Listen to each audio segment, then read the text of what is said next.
The snow fell heavy on the mountain that night. Big white flakes came down from the dark sky and covered everything in silence. The trees bent under the weight of ice. The wind made a soft crying sound as it moved through the forest.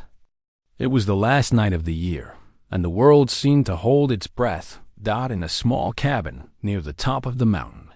An old man sat alone by the fire. His name was Yoon Daeho, and he was 67 years old. His hair had turned white many years ago.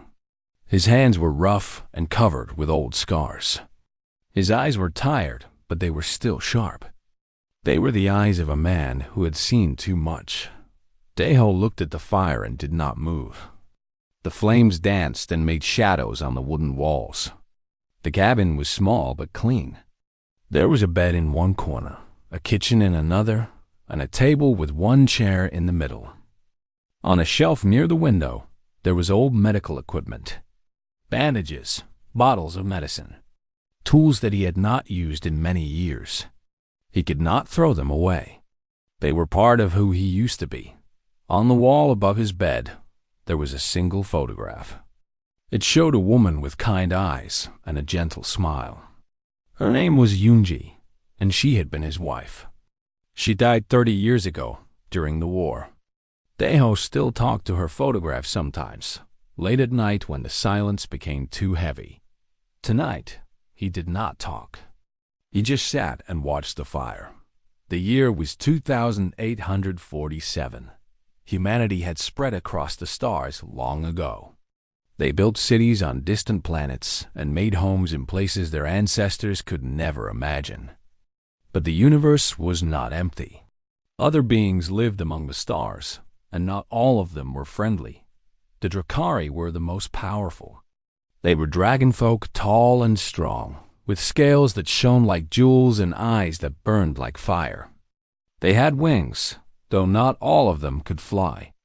They breathed flame when angry and ice when calm. For 200 years, humans and Drakari had fought each other.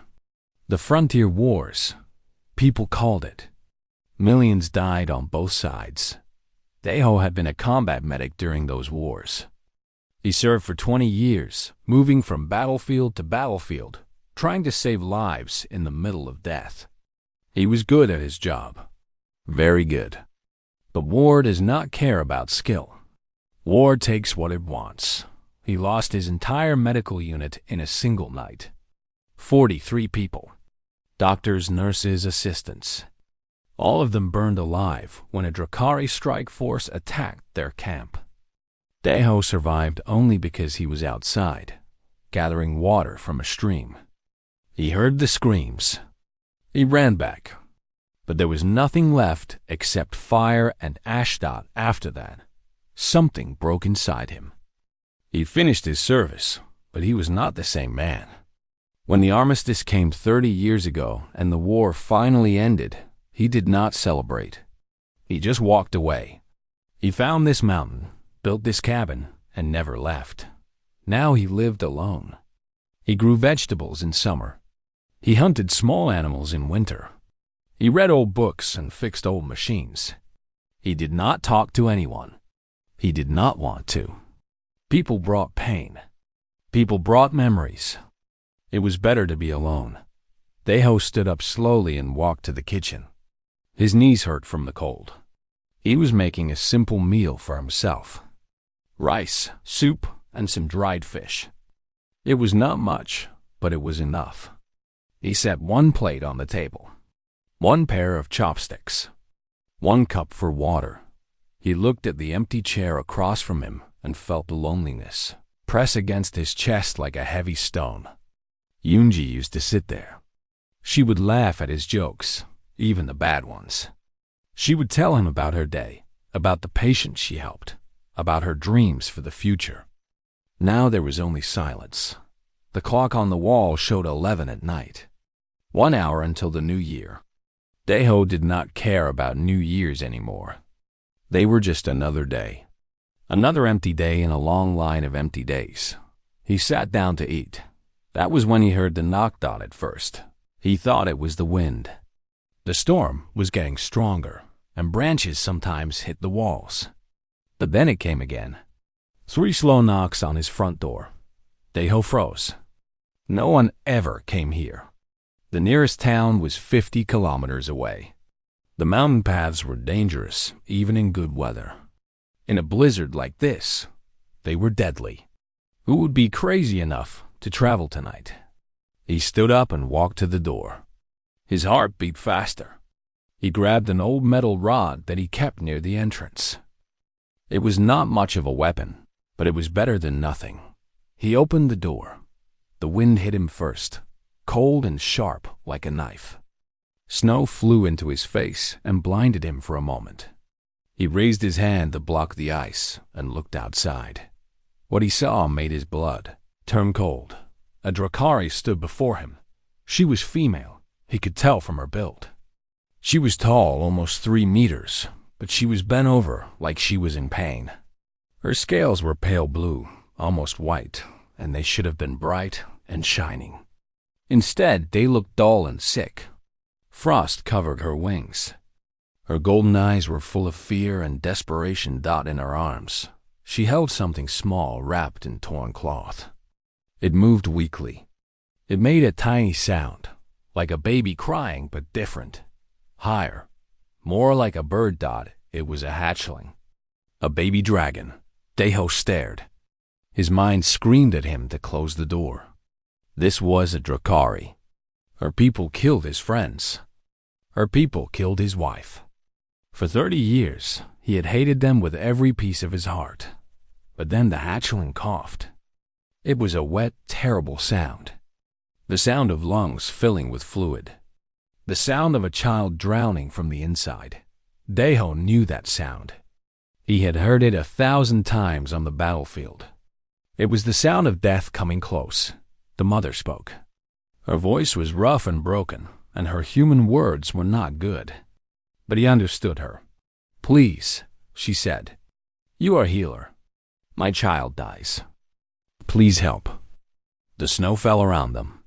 The wind screamed. The hatchling coughed again, weaker this time. Daiho looked at the mother. He looked at the child. He thought about all the hate he had carried for so long. He thought about all the pain. He thought about Yunji, who died because of creatures like this. But he also thought about who he used to be. Before the war broke him. Before the loneliness ate his soul. He used to be a healer. He used to believe that all life was precious. He used to believe that compassion was stronger than hate. The hatchling stopped moving. Daiho made his choice. He stepped aside and opened the door wider. "Come inside," he said, quickly, before the cold takes her. The mother looked at him with shock. She had expected him to refuse. She had prepared herself for rejection. But she did not hesitate. She rushed inside, holding her child close to her chest. Daiho closed the door behind them and locked out the storm. He did not know it yet, but his life was about to change forever. The long silence was finally over. And on this cold New Year's Eve, in a small cabin on a forgotten mountain, an old war medic was about to remember why he became a healer in the first place. The Drakari mother stood in the middle of the cabin, dripping melted snow onto the wooden floor. She was shaking, and Daiho could not tell if it was from the cold or from fear. Her pale blue scales caught the light from the fire and reflected it like broken glass. Up close, he could see how thin she was. Her ribs showed through her scales. She had not eaten well in a long time, but Daiho did not focus on her. His eyes went straight to the bundle in her arms. "Put the child on the table," he said. His voice was calm and steady. This was the voice he used during the war, when chaos exploded around him and people screamed for help. The voice of a medic who had no time for emotion. The mother hesitated. Her arms tightened around the hatchling. It was natural. A mother protecting her child from a stranger. From an enemy. "I cannot help her if I cannot see her," Daiho said. "Please, trust me." The mother looked into his eyes. Something passed between them? Understanding, maybe. or desperation. She had no other choice. Slowly, carefully, she placed the hatchling on the table. Deho pulled his chair closer and sat down. He unwrapped the torn cloth and saw the child for the first time. She was tiny, much smaller than he expected. Drakari hatchlings were usually the size of human babies, but this one looked younger, weaker. Her scales were a soft pink color, like the inside of a seashell. Her wings were thin and folded against her back. Her eyes were closed, and her breathing was fast and shallow. But the thing that caught his attention was her chest. Black lines spread across her scales like cracks in ice. They started near her heart and moved outward, reaching toward her neck and down to her belly. The lines pulsed slightly, like they had their own heartbeat. Deho felt his stomach turn cold. He had seen this before. Not exactly like this, but close enough. "How long has she been sick?" he asked. 3 weeks, the mother said. She stood behind him, her clawed hands gripping each other. It started small. Little black spot on her chest. I thought it was nothing. But it grew. Every day, it grew more. Deho touched the black lines gently. The hatchling whimpered. Her skin was burning hot, much hotter than a Drakari should be. "Does she have a name?" he asked. "Bora," the mother said. "Her name is Bora." Deho nodded. It was a good name. It meant purple in Korean, the old Earth language that some human colonies still used. Strange that a Drakari would choose such a name. "And your name?" he asked.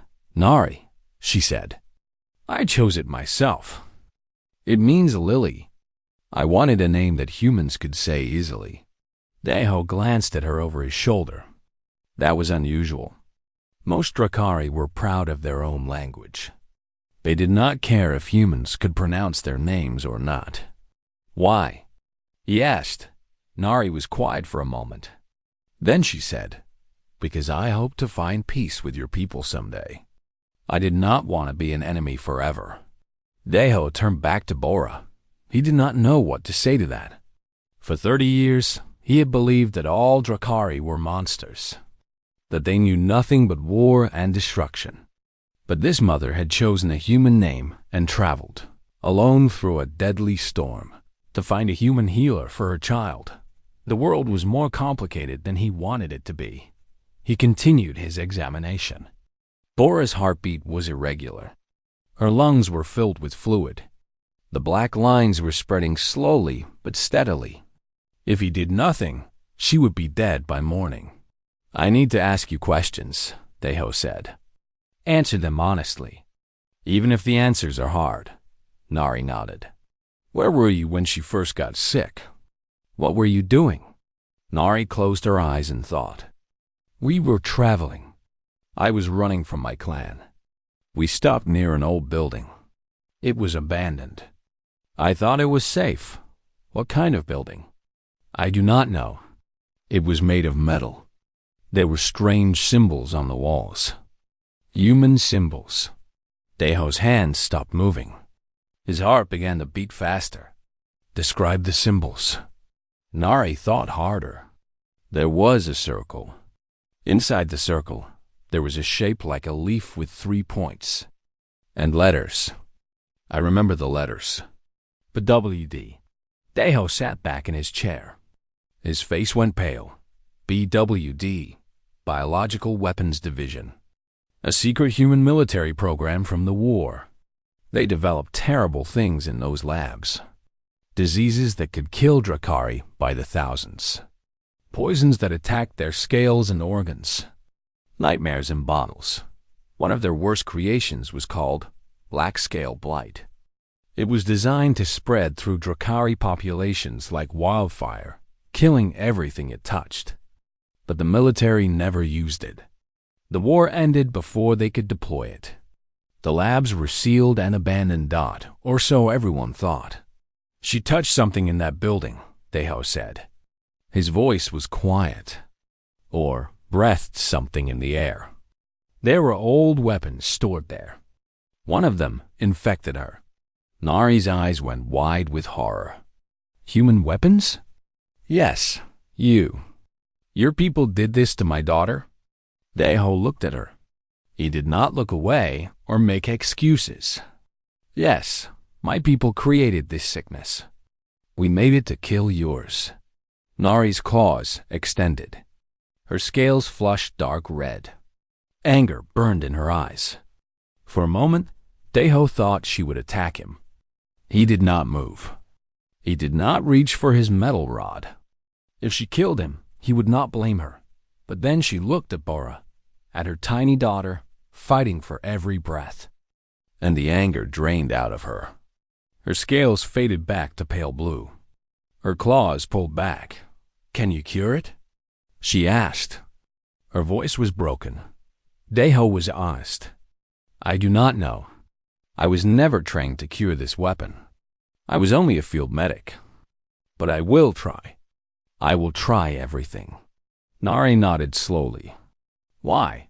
she asked. "Why would you help us?" "We are your enemies. My people killed your soldiers. Your people killed mine. Why would you save a Drakari child?" Deho was quiet for a long moment. Then he spoke. "During the war, I was stationed at a prisoner camp. We captured Drakari soldiers and held them there. My orders were clear. Treat human wounds. Let the Drakari die." Nari listened without speaking. "But I could not do it," Deho continued. "I watched them suffer, and I could not do it. At night, when no one was watching, I would sneak into their section of the camp. I brought medicine. I treated their wounds. I saved as many as I could. Why?" Nari asked again. "Because they screamed the same way we did," Deho said. "Because they cried for their mothers when they were dying. Because pain does not care what species you are. And because I became a healer to save lives, not to choose which lives were worth saving." Nari stared at him. Her golden eyes were wet. Drakari did not cry the way humans did, but her scales had turned a deep blue color. He understood now that this was their way of showing grief. "My brother," she said slowly. "He was a soldier. He was captured during the war. He was held in a prison camp for 2 years. When he came home, he told us about a human healer who saved his life. A human with gentle hands who risked everything to help Drakari prisoners." Deho felt something cold run down his spine. "He told me that if I ever needed help, I should find that human. He said the healer lived alone on a mountain far from everyone. He said the healer would not turn me away." Nari took a step closer. "That healer was you," she said. "You saved my brother. And now I am begging you to save my daughter." Deho looked at Bora, at her tiny body, at the black lines spreading across her chest, at her small claws curled into weak fists. He thought about all the years he spent hating the Drakari, all the rage he carried, all the bitterness. And now he learned that one act of kindness, one choice made in the darkness of war, had led this mother to his door 30 years later. The universe had a strange sense of humor. "I will save her," he said.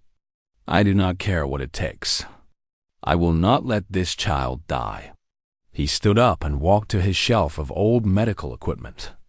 He began pulling down bottles and tools, things he had not used in decades. His hands moved with purpose. His mind became sharp and focused. The old war medic was back, and he had a patient to save. The night became a blur of desperate work. Deho moved around his cabin like a man possessed. He pulled bottles from his shelves, read labels with tired eyes, and mixed medicines that he remembered from decades ago. His old equipment was not made for Drakari bodies, but he did not care. He would make it work. He had no choice. Nari watched him from the corner. She wanted to help, but she did not know how. She felt useless, and that feeling was worse than any physical pain. All she could do was stand there and pray to God she was not sure existed. Bora lay on the table, barely moving. Her breathing was getting worse. Each breath was a struggle, a fight against lungs filling with fluid. The black lines on her chest had spread to her neck. They pulsed with a sickly rhythm, like a second heart made of poison. Deho worked faster. He crushed herbs and mixed them with chemicals. He heated liquids over the fire and watched them change color. He muttered to himself, remembering old lessons from medical school, old tricks from the battlefield. The black scale blight attacks the blood, he said out loud. It multiplies and spreads through the body, destroying cells as it goes. In humans, it would kill in hours. But Drakari have stronger bodies. They can fight it longer. That is why she is still alive. How long? Nari asked. Her voice was small and afraid. I do not know. Hours, maybe. Perhaps until morning. After that. He did not finish the sentence. He loaded a needle with the first medicine he had prepared. It was a mix of antibiotics and stimulants designed to boost the immune system. It might not kill the blight, but it might slow it down. He needed time. Time to find the real cure. He approached the table and looked at Nari. I need to inject this into her bloodstream. It will hurt her. She might scream. You must not stop me. Nari nodded. Her claws dug into her palms, drawing blood. Do what you must. Deho found a vein in Bora's tiny arm. Her scales were thin there, soft like a newborn's skin. He inserted the needle carefully and pushed the medicine in. Bora screamed, thought it was not a human scream. It was higher, sharper, like metal scraping against glass. It filled the cabin and made the walls shake. Nari rushed forward, her instincts taking over, but Deho held up his hand. Wait, he said firmly. Wait. Bora's body shook. She coughed and choked. Black liquid came out of her mouth, thick and foul-smelling. Deho grabbed a cloth and wiped it away, keeping her airway clear. The coughing continued for almost a minute, and then slowly, painfully, it stopped. Bora went still. Her breathing was still rough, but it was steadier than before. The black lines had stopped spreading. For now. Deho let out a breath he did not know he was holding. That bought us time. Not much, but some. Nari collapsed into a chair. Her legs could no longer hold her. Thank you, she whispered. Thank you. But Deho shook his head. Do not thank me yet. That was only the first step. The blight is still inside her. I need to find a way to kill it completely, or it will come back stronger. He returned to his work. The fire crackled and popped. The storm howled outside. Hours passed like minutes dot as he worked. Nari began to talk. Perhaps she needed to fill the silence. Perhaps she needed to distract herself from the fear. Whatever the reason, Deho listened. Bora was born weak, Nari said. The elders of my clan said she would not survive. They wanted me to abandon her in the mountains, as our ancestors did with sickly hatchlings. They said it was mercy. They said she would only suffer if she lived. Deho did not look up from his work, but his hand slowed slightly. I refused, Nari continued. I told them that my daughter would live. I told them that I would fight for her, no matter what. They called me foolish. They called me weak. They said I was going against nature. What happened then? Deho asked. My mate, Bora's father, he supported me. He stood with me against the clan. But the elders could not accept it. They said we were bringing shame to our family line. One night, they took him. They said he committed crimes against the clan. They executed him in front of everyone. Deho stopped working. He turned to look at Nari. Her scales had turned deep blue again, and her voice was steady, but he could see the pain in her eyes. After that, I ran. I took Bora and fled into the night. We have been running ever since. 3 weeks, moving from place to place, hiding from everyone. Drakari and humans both. Why did you come to me? Deho asked. You could have found a Drakari healer. Nari shook her head. Drakari healers would report me to the authorities. I am an outcast now, a criminal, and they would let Bora die. They believe she is not worth saving. She paused. But my brother told me about you. He said you were different. He said you saw life as something precious, no matter whose life it was. He said you were the only human he ever trusted.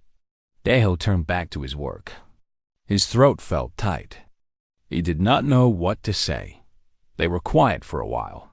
The only sounds were the bubbling of chemicals and the crackling of fire. Midnight came and went.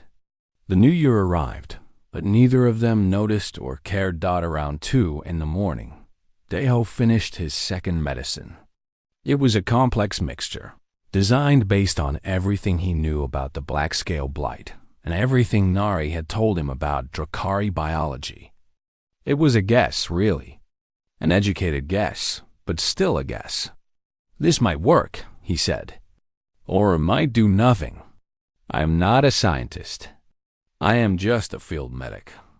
I was trained to stop bleeding and set bones. This is beyond my skill. Nari stood up and walked to him. She placed a clawed hand on his shoulder. It was a gentle touch, not threatening. You are doing more than anyone else would, she said. That is enough. Deho nodded and approached Bora. He injected the second medicine slowly, watching her reaction carefully. At first, nothing happened. Then her body began to shake again. The black lines on her chest pulsed faster, fighting against the medicine. Bora's eyes flew open. They were gold, bright and terrified. She looked at Deho with fear, not recognizing him. She tried to scream, but only a weak sound came out. Nari rushed forward and held her daughter's hand. I am here, little one. Mother is here. You are safe. Bora's eyes moved to her mother. Some of the fear faded. She gripped Nari's finger with her tiny claws. Then her heart stopped. Deho saw it immediately. Her chest stopped rising. Her eyes went blank. The golden light in them began to fade. No, he said. No, no, no. He pushed Nari aside and placed his hands on Bora's chest. He began compressions, pressing down in a rhythm he had practiced 10,000 times. But Bora's body was not human. Her chest was different, her heart in a slightly different place. He adjusted his position, guessing, hoping. Come on, he growled. Come on, little one. Fight. You have to fight. Nari stood frozen, unable to move, unable to breathe. She watched as the old human tried to bring her daughter back from death. 1 minute passed. 2 minutes. Deho's arms burned, but he did not stop. Sweat poured down his face. His old body screamed at him to rest, but he refused. On the 3rd minute, Bora gasped. Her chest rose. Her eyes blinked. The golden light returned, weak but present. She was alive. Deho stumbled backward, nearly falling. His legs shook. His heart pounded in his ears. He grabbed the edge of the table to steady himself. Nari grabbed him and held him upright. She was crying now, in the Drakari way, her scales shifting through shades of blue and purple. She made a humming sound, low and trembling. You saved her, she said. You brought her back.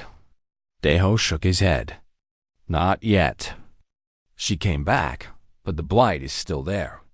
I need to try again. I need to find something stronger. He looked at Bora's chest. The black lines were still there, but something had changed. They were lighter now, less dark.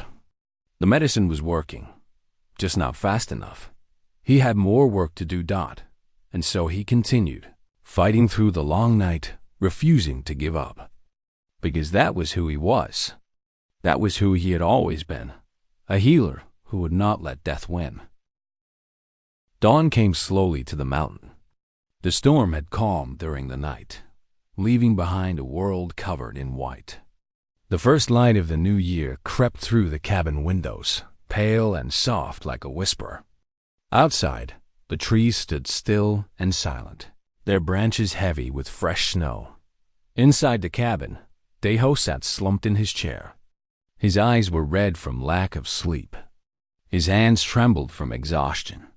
Empty bottles and used needles surrounded him like the remains of a battle. He had fought all night, and now he was waiting to see if he had won.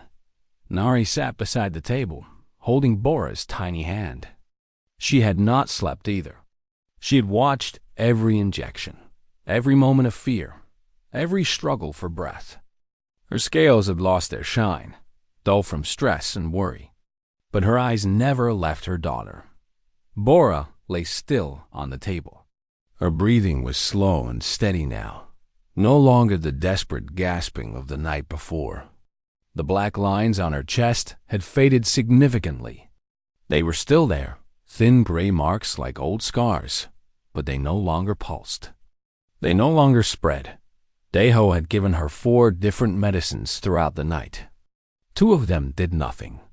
One made her worse for a terrible hour before her body adjusted. But the 4th, a combination of everything he had tried before mixed with a rare herb he had almost forgotten about. That one worked. The black scale blight was dying inside her. Her body was winged out at exactly 3:47 in the morning. The black lines stopped moving completely. Deho had checked and rechecked, not believing what he was seeing.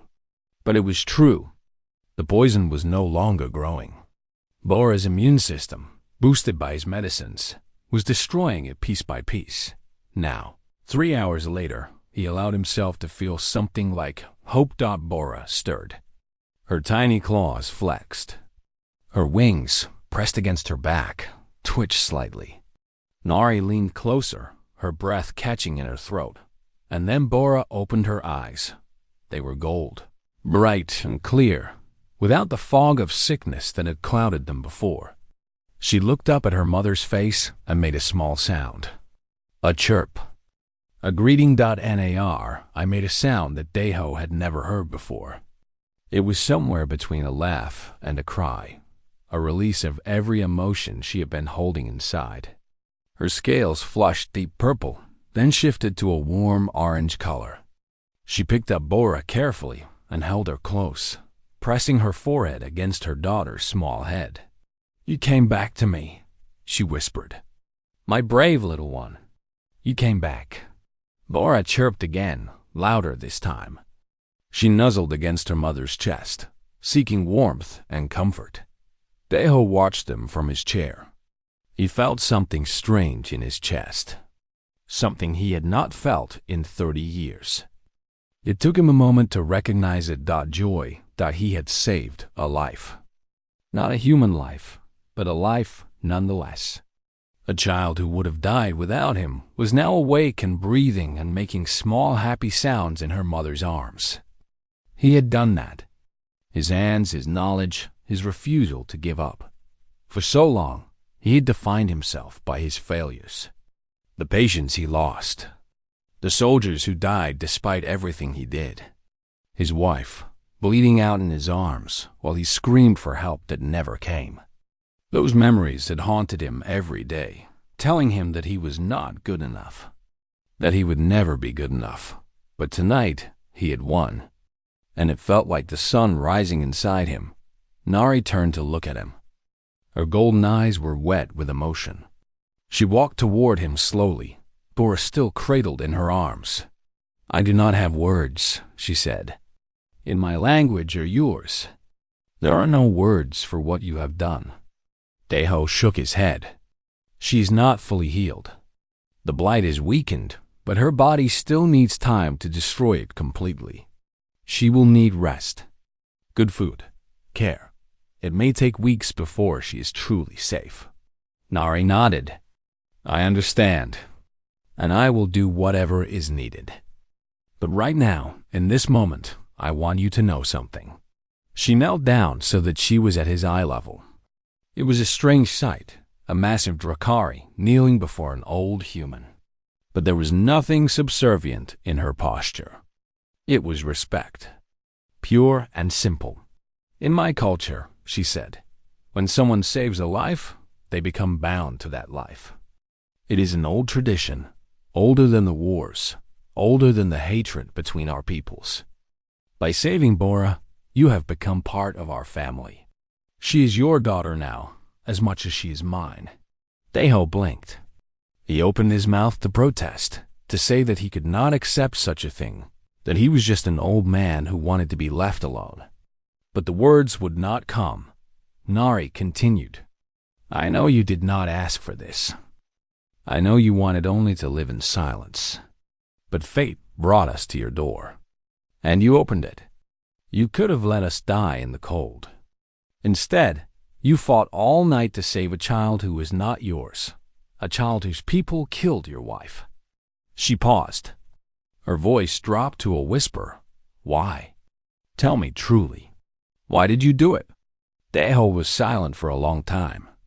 The fire had burned down to embers, casting a dim orange glow across the cabin. He stared at those embers, thinking of all the years he had spent in darkness. Finally, he spoke. 30 years ago, my wife died in my arms.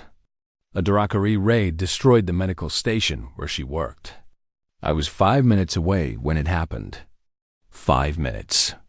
If I had been faster, maybe I could have saved her. That thought has lived inside me ever since." Nari listened without interrupting. "For a long time, I hated your people. I blamed all Drakari for what happened. I told myself that they were monsters, that they deserved nothing but death. That hate kept me warm at night. It gave me something to hold on to when everything else was gone."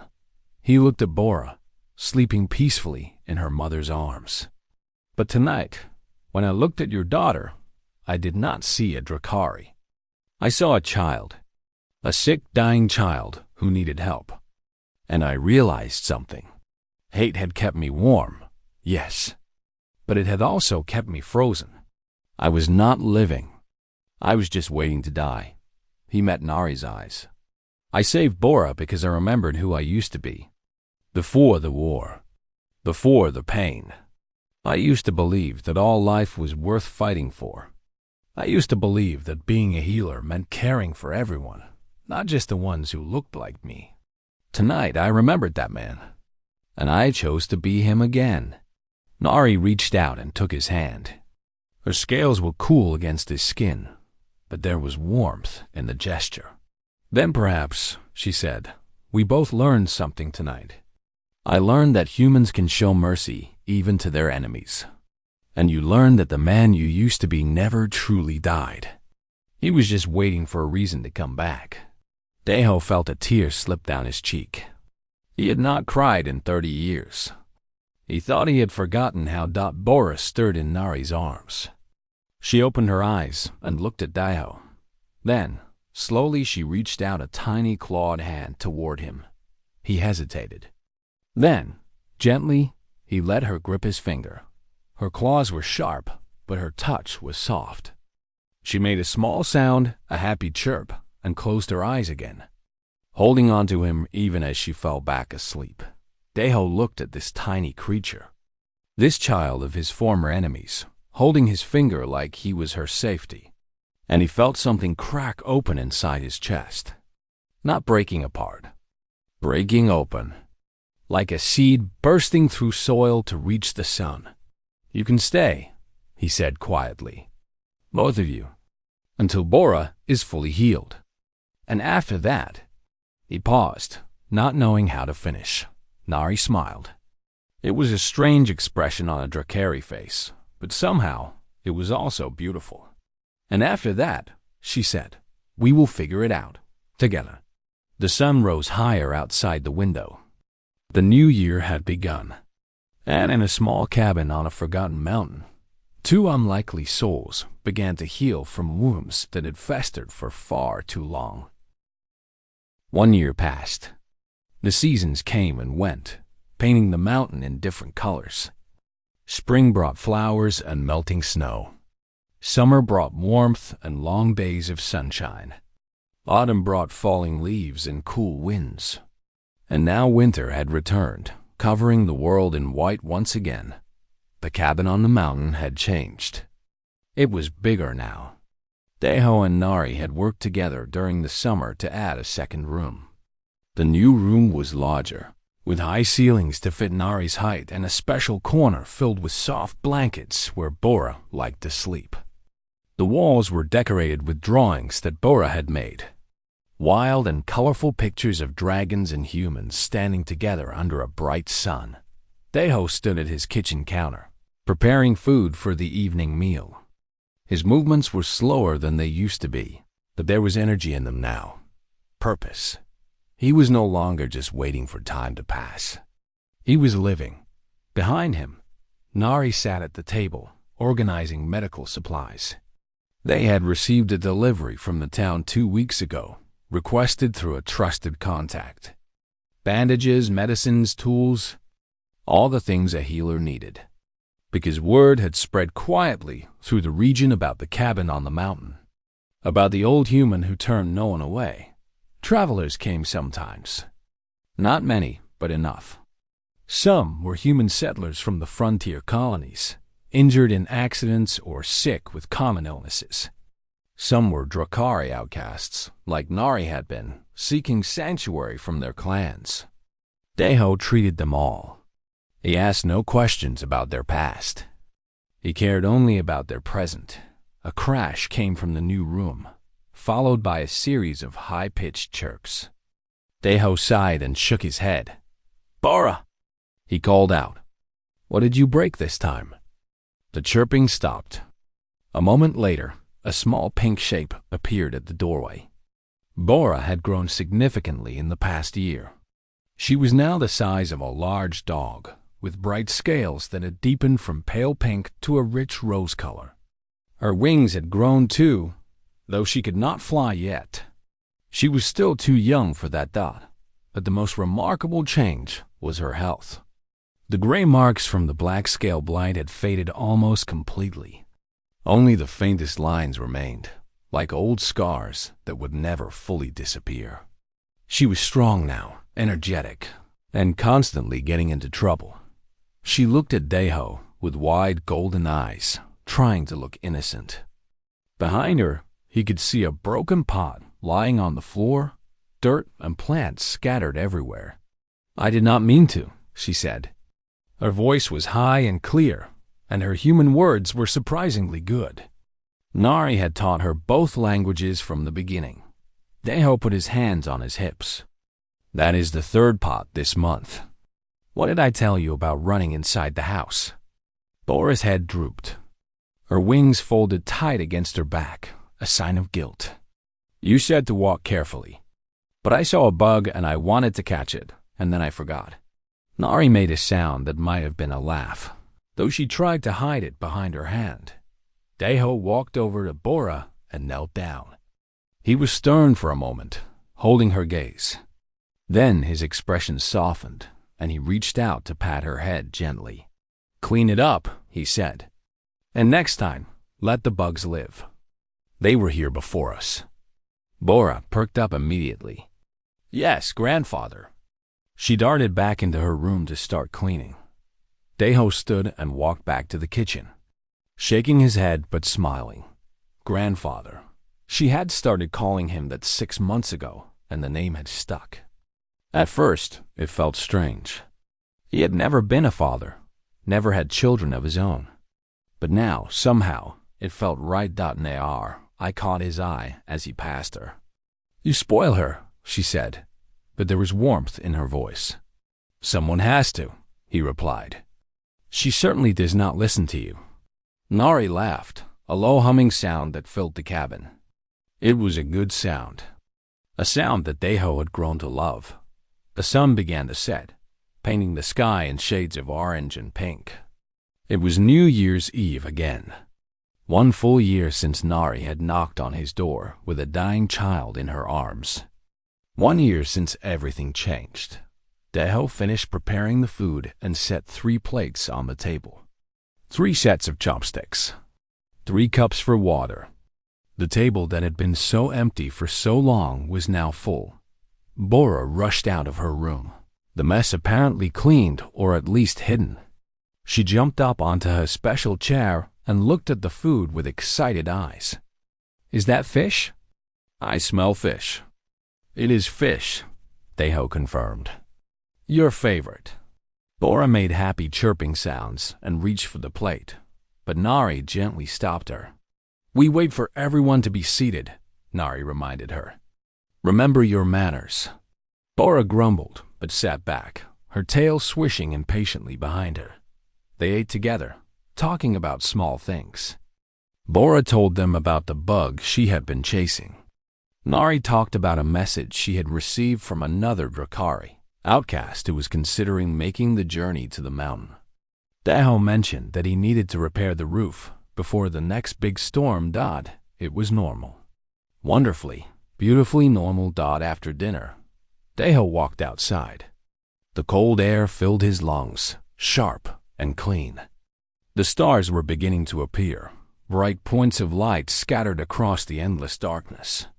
Somewhere out there, among those stars, the galaxy continued its ancient dance. Wars were still fought. Trusts were still broken. The armistice between humans and Drakari held, but barely. There was still so much pain in the universe. So much fear and hatred. But here, on this small mountain, on this quiet night, there was peace. Nari joined him a few minutes later. Bora had fallen asleep on her blankets, tired from the day's adventures. The two of them stood side by side, looking up at the sky. "What are you thinking about?" Nari asked. Deho considered the question. "I am thinking about war," he said, "and about peace. That is a heavy thought for New Year's Eve." "Perhaps, but I cannot help it." He paused. "For 30 years, I believed that the war had destroyed everything, that there was no hope left, that people like me and people like you would always be enemies." Nari nodded slowly. "I believe the same thing.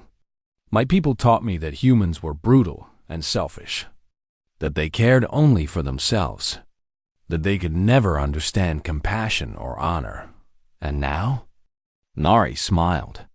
"Now I know that they were wrong. Some of them, at least.